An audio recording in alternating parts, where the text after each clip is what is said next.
Hello and welcome to another out-of-spec testing video. Today Tesla is releasing a new vehicle. It's called the Model 3 and Model Y Standard. This has a new battery pack offering, and I am here to bring you a 0 to 100% charging analysis, also a 10 to 80% charging analysis.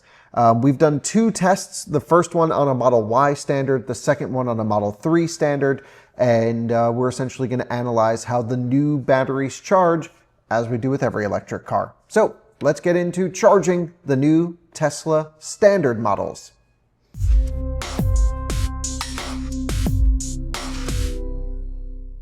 The new battery packs in Model 3 and Model Y are actually very similar to the now called premium models, or what we used to call the long-range models, except they have some cells removed. So this is not an LFP car, this is still a high nickel chemistry, and in fact it is the exact same cell, at least according to Tesla, that was used in the long-range cars from 2024-2025, the upgraded Panasonic US version cars.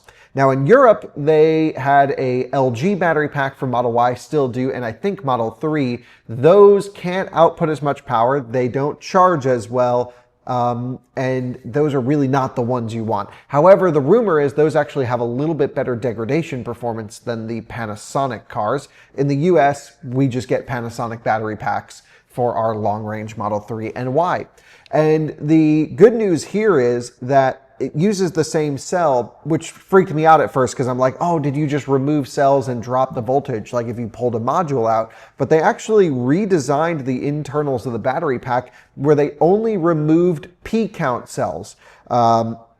So essentially, a battery pack is made up of a certain number of cells in series and a certain number of cells in parallel. And by Tesla removing essentially a string of parallel cells, they were able to reduce the capacity but keep the voltage up, which is really important for high power charging on especially third-party charging stations, DC charging stations that might be current limited.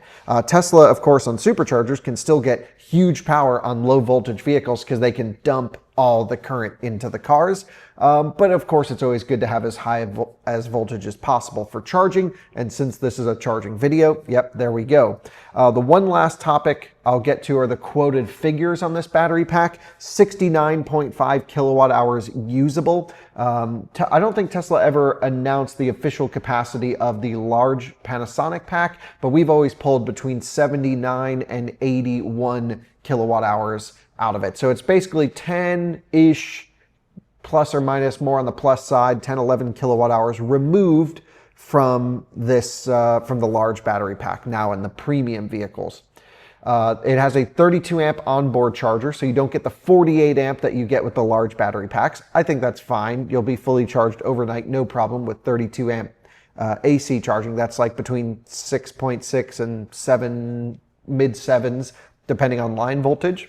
And the last topic is the peak charging performance has been pulled from 250 kilowatts down to 225, and that's because there's less cells in there. The voltage is still relatively high, but you just have less capacity, less number of cells to spread the total power across. So you've gone from 250 to 225 kilowatts, and we're going to be analyzing the curve. So let's start by now playing the Model Y charging from 0 to 100%. I have it in service mode.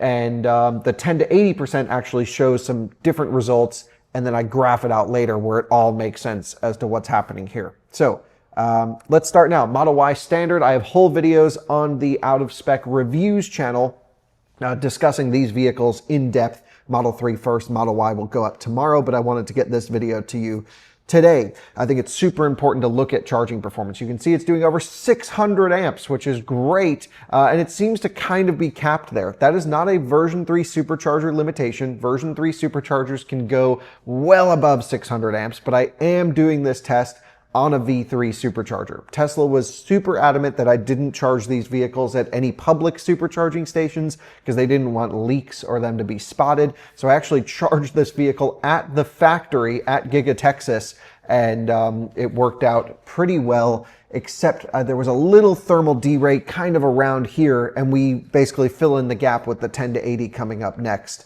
and it's hard to know if it thermal derated because of the battery pack in the car or the charging cable. You can see it was a really hot day outside, 100 degrees Fahrenheit. I only had a few hours with each of these cars, the 3 and the Y, so I got what I could get, and I think we have really good results when we go towards the end of the video.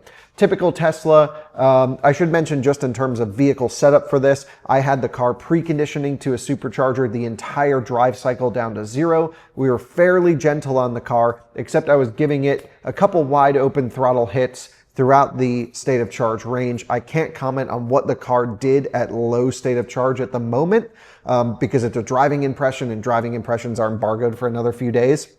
But I can say, I think, well, I actually can't tell you what I think. Anyway, so the charging performance was dictated, of course, by the type of charger that you're using and the temperature of the car and all the above. So the battery pack was preconditioned to what the car wanted at as low state of charge as possible. It was warm outside, but I did pick a supercharger V3 cable that was in the shade to try to give us as much thermal capacity as possible. And you know, it does the Tesla thing. It rips down low, so like 0 to 50% in 15 minutes or so, not the end of the world. It rips from down low and then just comes off of its peak. And typical Tesla, you're incentivized on a road trip to get to a charging station at as low state of charge as possible and just charge enough to get to the next one and kind of charger hop. Now that can be made up for by the vehicle efficiency, and I am able to share the efficiency that I got with you at 70 miles per hour. I double confirmed with Tesla that it's not a driving impression. I think it is, but that's okay. I got like 4.1 miles per kilowatt hour in the new Model Y standard at 70 miles an hour. And that was on a non-broken in car that was super fresh. So it's probably only going to get better than that. So you can offset some poor charging performance in terms of overall curve than with vehicle efficiency in terms of your road trip time. And I can't wait to run this and the Model 3 in our 10% challenge, which I'll do as soon as possible because I actually think they're going to do amazing in the 10% challenge. While the charging of this Panasonic pack is a little bit weak sauce, as you're seeing here at 72%, we're only doing 56 kilowatts. It's a little bit weak sauce charging. The efficiency of the car is so good that you can actually road trip these vehicles totally fine. Now, just to discuss what Tesla has done with these cars themselves are they didn't do LFP, and the battery's still pretty heavily juicy in terms of capacity. I thought Tesla was going to go super cheap here. You know, this car starts at $40,000. It's not that cheap for the Model Y, but I really thought they were going to put in like a 50 to 55 kilowatt hour battery pack. LFP, if I don't know the supply chain stuff, I know it's not totally well baked here, but I thought that was just going to be a great way to remove another few $1,000s of cost out of the battery pack and give us like a usable 200-mile range car. What Tesla has done is they've given us a real usable 300-mile range car here with huge capacity, 70 kilowatt hours, and their base vehicle is more than adequate, I think. And overall is a really nice battery pack considering this is the standard one. This is if it's your only car, if you still plan to road trip, this is still a usable long distance vehicle that you can have no problems with driving over a long trip, for example. You can see we're just passing 85% there, and by now I would have unplugged. We're down into the 30 kilowatt range. You really don't want to charge this car past 70% on a road trip, worst case. Definitely don't want to charge it to 80 and go to the next. This is something that you'll probably want to charge to 50% and then head to the next charger and just ride that bottom charging performance. And what's funny is the Tesla trip planner actually agrees with me on that strategy. When you put in a long a destination that's far away, it says you're going to do anywhere between 10 and 18 minute charging stops and just ride the bottom of the pack. And I'm like, you know what? At least the software is optimized for this charging curve. Yes, we all wish Tesla could really improve their charging performance. Many other automakers, Western and Eastern automakers, are just blowing Tesla away in terms of charging. And the argument has always been, well, Tesla knows the customer use case, and of course they care about durability and longevity. Well, I'm not really seeing many longevity durability issues in terms of degradation on the fast charging cars. Some of them have other issues just with battery pack enclosures and faults that are unrelated to their fast charging performance. Teslas are extremely stable vehicles, which should be commended and very good if you're going to own one for long term. Model 3 and Model Y are kind of cockroaches. Anything that could go wrong with them is known, they're easily fixable, and they're incredibly reliable. But their degradation performance is actually not that great. These Panasonic packs kind of hit a ledge and come down, especially if you charge them to 100% every day or let them bake in the heat at high state of charge, I should say. We see them really hit that plateau of capacity very quickly.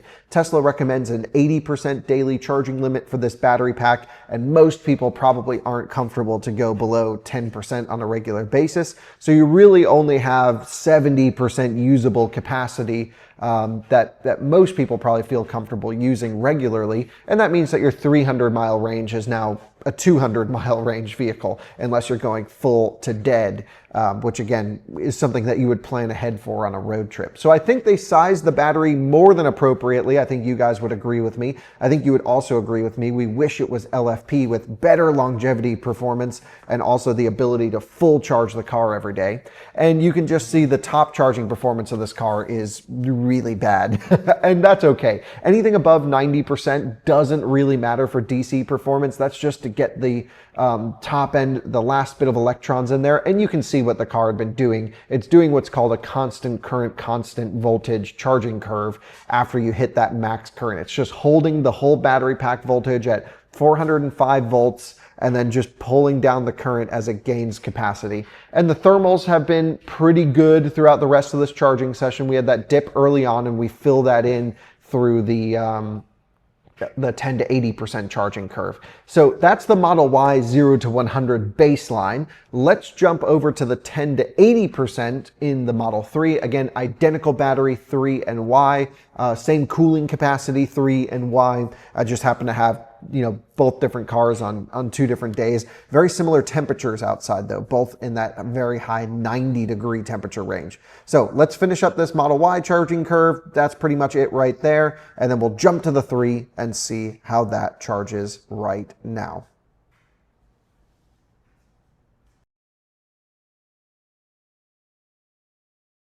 Now you join me plugging in the Model 3 and you can see we hit that same 600 amp or so limit, but come off of it a little bit quicker. That's because we naturally have more pack voltage in the car and we're going to run into our maximum charging performance earlier with this vehicle. Again, same conditions, very warm, 95 degrees outside. The car was preconditioned to the same exact version 3 supercharger and all is good. So we really are getting everything the car wants on this 10 to 80 charging percent 10 to 80% charging session, I should say.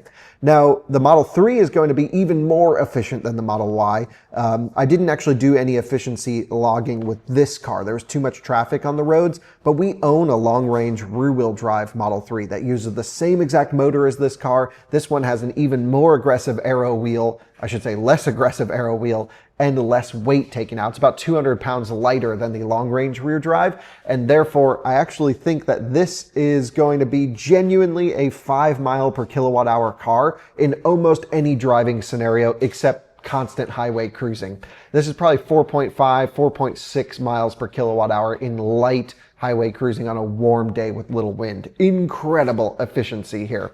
And again, because the charging performance, I would argue, is a little bit weak sauce. We'll look at when we look at the charts here after this clip.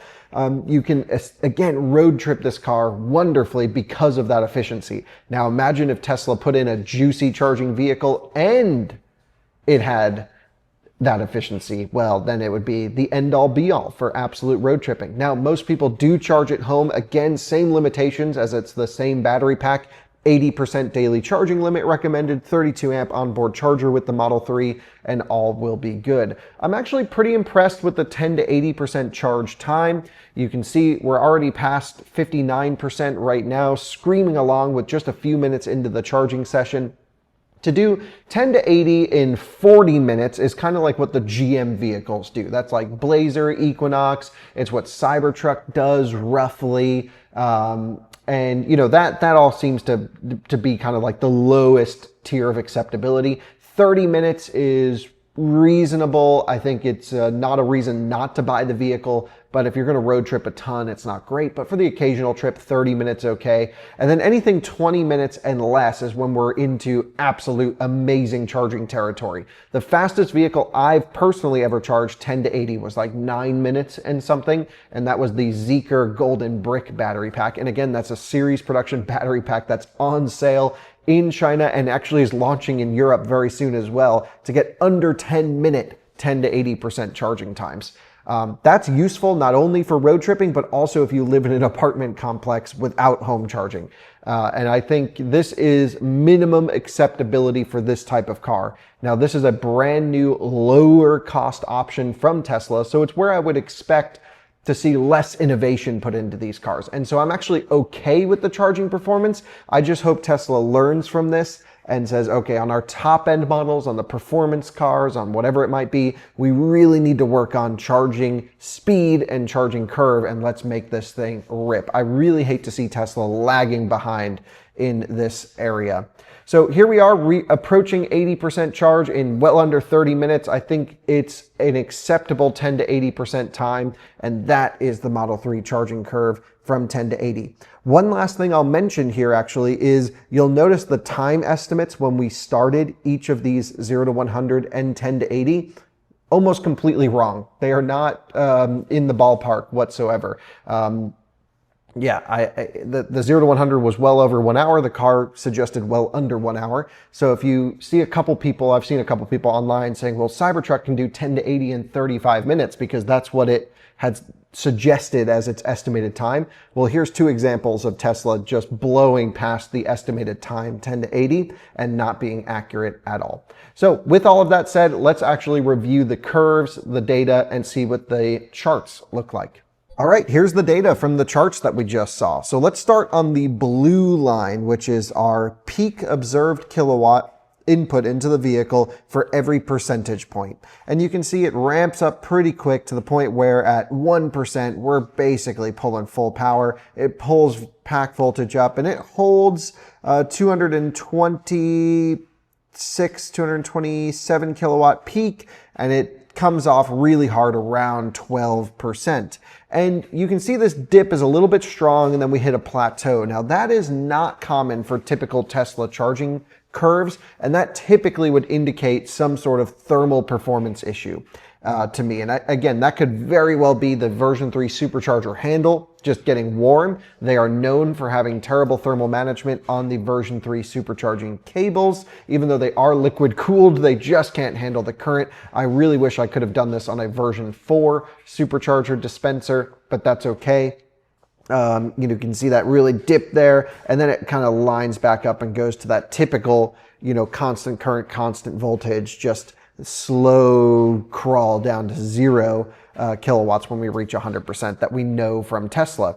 Now, the 10 to 80% charging log that I did after kind of confirms that. It shows that it can really hold peak charging speeds to about 16% state of charge. I know we're talking such small numbers here and the Chinese are laughing at this, but this is what it is and this is how we have to evaluate the car. And that looks to be a very much more representative charging curve, at least from that 16% to about 30-35% state of charge range that shows what this thing can actually do when there's no thermal limits. And it looks like that 10 to 80% curve is accurate, looks really nice, totally predictable, and that's your charging performance there. In terms of the time that it took, it was 29 minutes to go from 10 to 80%. That's pretty okay. Like I mentioned, that's about minimum acceptability. And considering this is the standard model, we're not looking for major innovation from Tesla here.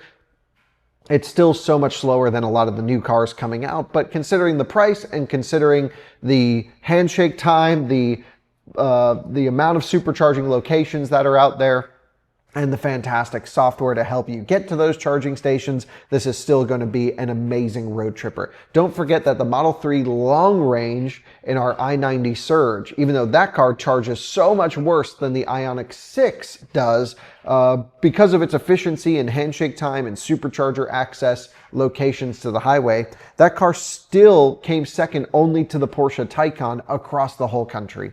So while we do hammer Tesla on charging performance, the integration with the DC fast charging network does make up for a lot of these downfalls in charging speed. And again, keep in mind, this is a under 70 kilowatt hour battery pack, stated usable by Tesla. I guess you could probably pull 71 out of it. Is my feeling on like a warm day with a light discharge driving style. You'd probably get a little bit more capacity. So again, the charging performance is what it is, but it's made up for by a lot of the ancillary stuff that Tesla has going on to help.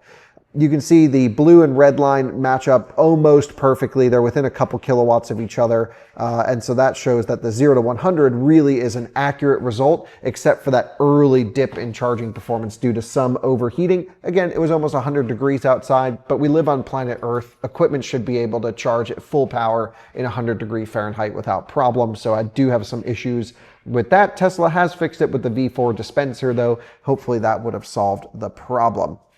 The time from 0 to 100% was over 1 hour with this D rate. I don't want to harp on that too much because most of these Panasonic cells pretty much go 0 to 100% in 1 hour on the long range packs. Here, same thing you would expect, just the curve is shifted down a little bit because there's a little bit fewer cell count in there. So this is as expected, as normal. And my guess is without the thermal D-rate, it would have been pretty much on the nose, 1 hour, 0 to full, and about 30 minutes, 10 to 80. Seems about right to me. So there you have it. That's the Tesla charging performance of the new standard battery packs. Let me know if there's other vehicles that you want to see charging analysis on. And I included service mode in there for the super nerds to look at temperatures and the battery pack voltage, which if you want me to get into in the curve analysis after the fact for future vehicles, I'm happy to do so as well. Pack voltage matters so much when it comes to charging performance because that's how you can know how well it will integrate with other chargers on the market. For example, this pulls just a smidge over 600 amps, which means if you use an Alpitronic Hyper 400, which are found at BP Pulse stations, Ionda stations, who else is installing them? Walmart's installing them. Electrify America is going to probably do some as well.